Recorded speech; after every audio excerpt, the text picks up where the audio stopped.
Welcome to the Metaphysical Journey. My name is Michael, and this is your reading of the day. The deck and cards were inspired by, I'll shorten it, DJ. We're going to go with that.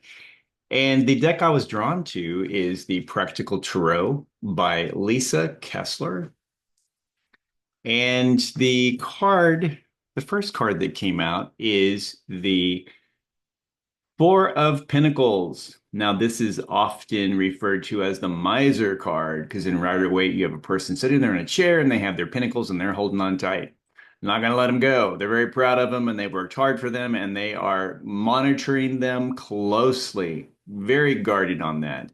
And it can represent a person that just, they are tight, very tight with everything and they don't very often invest that much in themselves. It has to be a sure shot. All the numbers have to work out before they're going to move forward.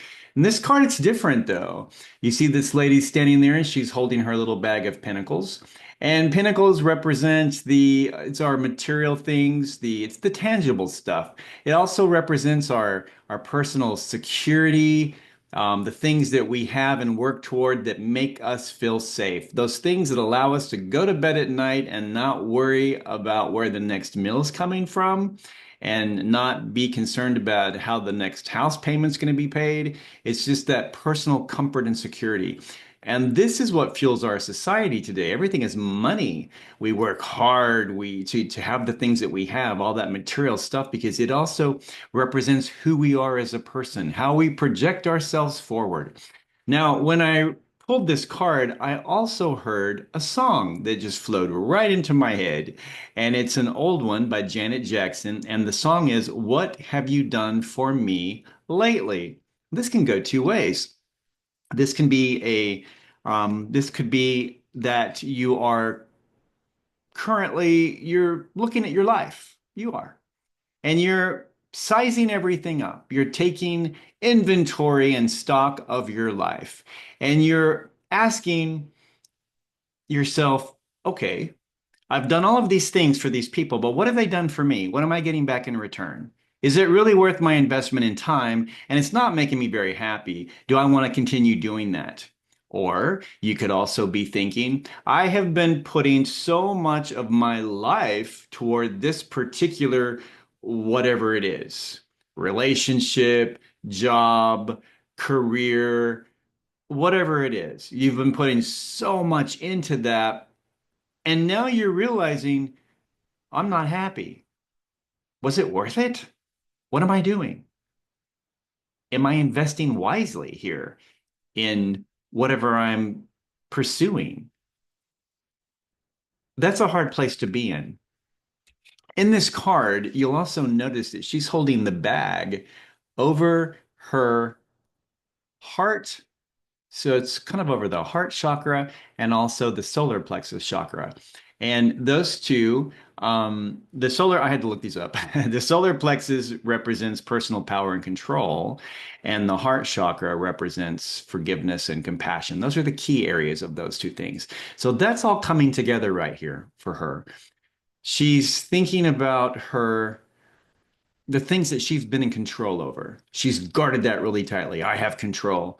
But am I happy? No, I don't feel like I have any compassion anymore. I've become very hard and stern. This has this has made me a person I don't want to be anymore. I'm just not happy. I need to do something differently. So what are you going to invest in? I wanted to pull a clarifier, so I did. And the card that came up, and this is good, is the Page of Cups. You should invest in what makes you happy. Follow your heart here on this one. You see the little page, the cute little page, and they have a cup of water. That's their emotions. And there's a fish jumping out, and the fish represents happiness. And it's just making them laugh. They're loving it.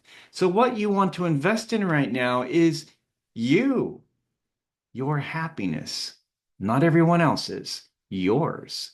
It's time to make a change. It's time to really think about where you have been a miser in your life. So take stock of that during the day. You already know what doesn't make you happy, and you well know everything that you've invested in it. Have you received the return of investment? Do the numbers match and line up? More than likely they don't. And it's not just about the numbers, it's about the emotions that you've felt, the energy that you've received back, the passion that it has given you in return. Again, in whatever form this shows up for you, is it an even exchange? Is it a good investment? Because if it's something that you may feel secure financially and in your life, everything's fine. But if inside you feel like something's dying slowly and you're just miserable, is that the best quality of life that you want to have? Perhaps not. It is something to consider. And that's your reading for the day. Thank you so much for following me on the metaphysical journey, and have a great day.